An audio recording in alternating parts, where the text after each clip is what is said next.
So certainly she's feeling alone in these decisions, and that's challenging for her. What's next? So it's possible if she's just in the two places and she's in the two around the kids and then back home, that she may not be meeting enough people to use her astrologer meeting and people are sharing her good ideas with her. I have trouble imagining that, but I don't know. I haven't heard. Now, when we look at Saturn, to complete this, we saw that we know where Saturn is basically up in the midheaven, sitting up high. But when it's up there, 27 is squaring Mars, she's working really hard. So when Uranus was squaring the Sun, she's feeling free, she's working really hard. Pluto started squaring the Venus, have to work hard, but there was still a fear that was there. Then Saturn went along through 2018, not a big problem, but just over the holidays, and up till now, Saturn's conjunct her midheaven and square her Sun right now. So here she is at the peak of status. How much can she deal with? She's working really hard. It's working hard, it's busy, it's doing things. She's got the complex, she's got the responsibilities. That's where her strength is. But how is it affecting her health? How much can she keep doing? Is it affecting the relationship? Some pressures here. But the strength is towards the midheaven. The Saturn's up there. It's time to take responsibility, to be accomplished, to make decisions. It's stronger to be out of the house more than at home more. So now after it hits the midheaven, of course, every time Saturn will then square the Venus. So money will be a little tight through this year. So she's making decisions now. She's going to be responsible. I got this position, I got this station. No one can make the decision about her status. It's not really the time for her to retire with Saturn on the midheaven. I don't think so. And then Saturn squares Venus, so there's still a tightness as Pluto squares Venus. So Saturn Pluto, that's hard. So she's going to be having to work to take care of things. She's going to need to keep control, or rather than let go out of control with the Pluto and the Saturn to Venus. So Saturn to Venus means a tightness of money, decision, a reevaluation. At the same time, or in between the last confrontations, means I can't get this, I can't do this, I have to do this. So she could be working too hard to carry more than she can afford to carry.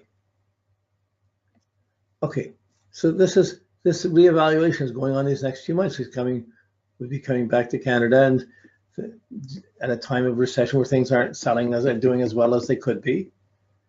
Then by next winter, it's time to go, and there may be a delay around this. There may be Saturn hits the Venus again. But the following year, Saturn hits the Mercury. This is a year of, it's a little depressing, loosely, but it's a year of adjusting plans. You're getting serious, you're adjusting your strategy, you're trying to figure out, what am I going to do under these pressures? It doesn't break you, it's just, I got to follow this plan, I got to do this. At the same time, the Pluto is the enemy here, the challenge here, but this plan that you hold on, you hang in for a year, you do what you have to for a year, you hold steady, and by 2021 it falls away and it opens up and lifts. And 2021 has a bit of freedom. Saturn's still riding high, her career is still riding high. Then 2022, Saturn hits the moon. Pluto hits Mercury, forcing some different things. Neptune's hitting the Mars, but Saturn hits the moon. So this could be something to do with health, or with family or home. Some restrictions around, some limitations around it. I don't know, that's too far ahead. But you can see it as coming. But one of the hardest times in her life is right now, and the decisions around what she's having to make and what she's having to do. So even though we don't know what it is at this stage, as soon as you would meet the person talking to you, you'd ask a few questions, and instantly you show the chart, you talk about, look what's going on, this is implying this. And then when you know her tendency to need to be in relationship to balance off things, maybe circumstances are changing, she's having to be more on her own than she wants to be. She's not getting, with Saturn being so solid for the next 2 years, she's not getting, oh, glamorous, oh, happy, everything go easy. She's feeling worried and serious and working on things. And that's forcing her to adjust what she wants, to cut it back a little bit. But not necessarily, Pluto's saying give it all up, and Saturn's saying I got to cut back, but I don't have to give it all up. I'm more inclined to think like that. Not, you don't surrender, you get truthful, you do an audit, you maintain control, but you have to let go of what has to be let go of, face the music, but fight your controls and fight to get it. This will not last forever. Pluto will be lifting off that Venus by the end of the year, lift off the ascendant beginning of next year. Comes back one more time, but within 2 years, this critical thing is finished. She's more, right now, January, February, she's in the middle of all these big changes. Her thought patterns are changing from what it was, Uranus hit the Mercury, and she's not sure, but she's more than halfway through. She's halfway through all these Pluto aspects, still another half to go through, another year or so to go through, year or two. And she needs a practical plan of how to navigate through it. She's strong, she's tough, she'll deal with it, but you can see this. So this is what you need to know. I'm going to take a few minutes more time. Where are we here? After you've got this overview, so it takes a while to work it to get the sense of overview. Then you can go down into the Mars and out transits. I use the conjunction squares and oppositions of Mars, Jupiter, and Saturn, and of anything that's going on. So here, for Mars, I usually put the opposite. Right now, January 7th, she's on our holiday, because Mars was opposing her Sun. That was a low energy time, and it's in her 12th house. It didn't get out of her 12th house till February 2nd of this year, just passed. So then it hit her Mercury, but right now, it's the 22nd. Pluto's squaring her ascendant. There's a confrontation to her very identity. Right now, it's going on. Normally, I hear back from her right away. I try to call, I no answer. So I know there's some challenge going on right now, and then that lifts. But by April, so this is part of her, how long she stays there, how long maybe she's having to come back from the States a month earlier than she planned to be, or whatever. Normally they come at towards the end of March, but something could force that. Then there's a recession going here, so Saturn to Venus, there's a bit of tightness around money during April and May. Prime time for real estate. Okay, then I just highlighted the main things going on. I didn't put Saturn, Mars square Sun, or I put Mars conjunct or opposed to Sun, because when it's up, when it's down. I can see inside these times. In June, Mars squares the Sun, it can see IC, squares the Venus, so it hits all those things. But Pluto is going to square the ascendant at the end of June, so all of June. So money's going to be tight so April, May, money's tight, emotions are tight, Saturn to Venus. Then Pluto hits the ascendant through June and July. It hits it exactly at the end of June, 28th. But that whole year, this confrontation is going. What's happening? Well, some of this could be about how much money she makes, how much she has to work. It's hard to say, but it's difficult. It's not getting easier. She has to get through this period. Then it lifts. Once she gets past, so suppose the market goes on hold. There's a crisis where that market goes on hold, or it doesn't sell. There's no sell. Then as we get to July, August, September, she'll get through the summer. It'll work fine. She's in high energy by October, and we're overworking. By Jupiter squares the Mars by November. So she's got a fairly good rush of things that keep him busy. When we get to November, that's the last hit of the Pluto square to Venus. The Saturn comes in and conjuncts the Venus, looking at the 8-year graph here, and then Pluto's hitting the ascendant. So can I afford to go back or not? Do I go back? Do I stay? What's happening? December, Saturn squaring the Venus. Again, tightness around money. I'll worry. Then by December 28th, the holidays, Pluto squares the ascendant. So again, family time, peak time, confrontation of who she is, what she wants. So suppose she decides we got to stay down or whatever. She's going to feel she's missing something when Pluto hits the ascendant. Maybe she gets held back and can't go, and she can't get down to the States, so she gets into November, into the end of December. Hard to say. Even in January, there's a tiredness. Saturn hits the ascendant, but January, Jupiter squares the Sun. Then she's through most of that stuff. So then you get Saturn to the Mercury in February. There's always stuff. By the time March comes on, Mars is on her midheaven, and she's ready to go, and her energy is much better next year. But then it comes back to her low energies in the summer. July, Mars opposed the Sun. So this is how I use a 2-year graph. I get the printout, and then I just highlight it. I do it in using the, I print it out onto a PDF, and then I highlight it inside the PDF.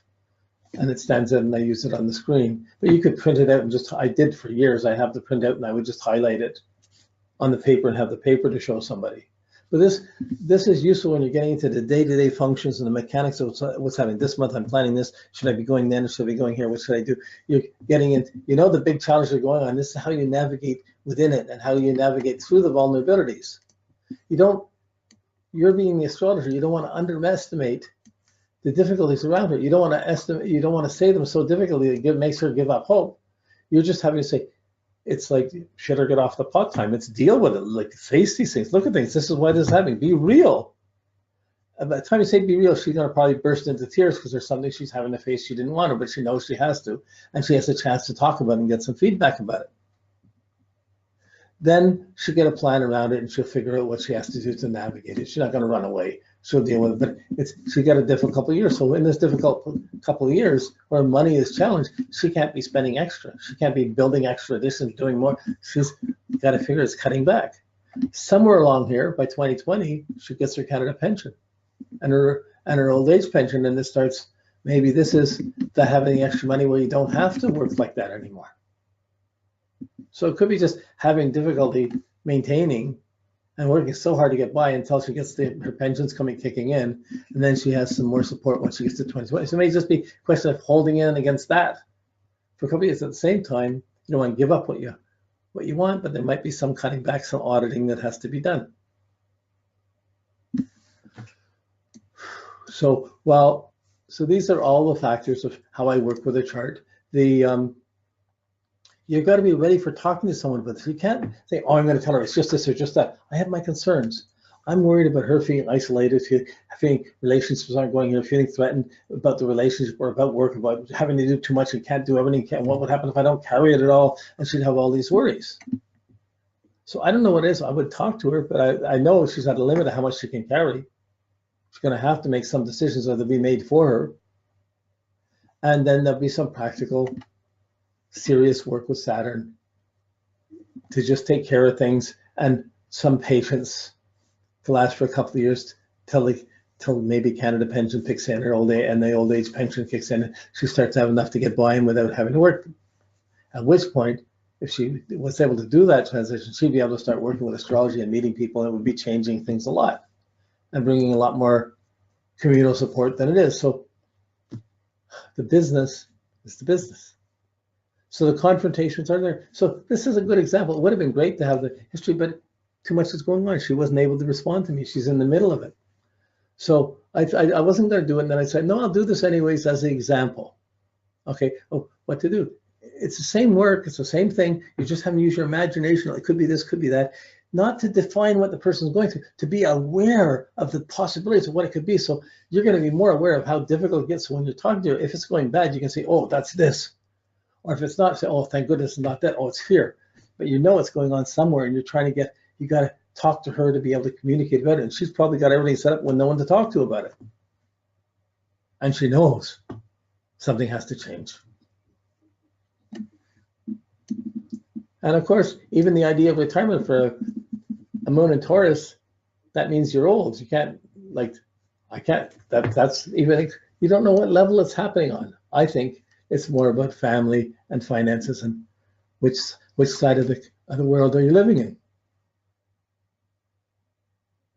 You know, and this is a challenge. Okay, so this is it for today, but I'm going to just show you the chart for next week.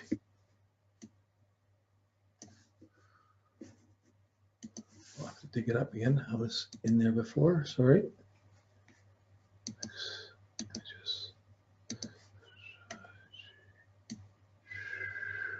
RASA. Oops. Webinars 7. Okay. Here's the chart, sample 8 we're using for next week. It's a man's chart, February 1779, born in Pakistan, in Lahore. And so we'll start out with here, and we'll just assume we're seeing him as a consultation right now, and we'll pick it up next week. So good luck and thanks. We'll take on this one next week. Okay, good night.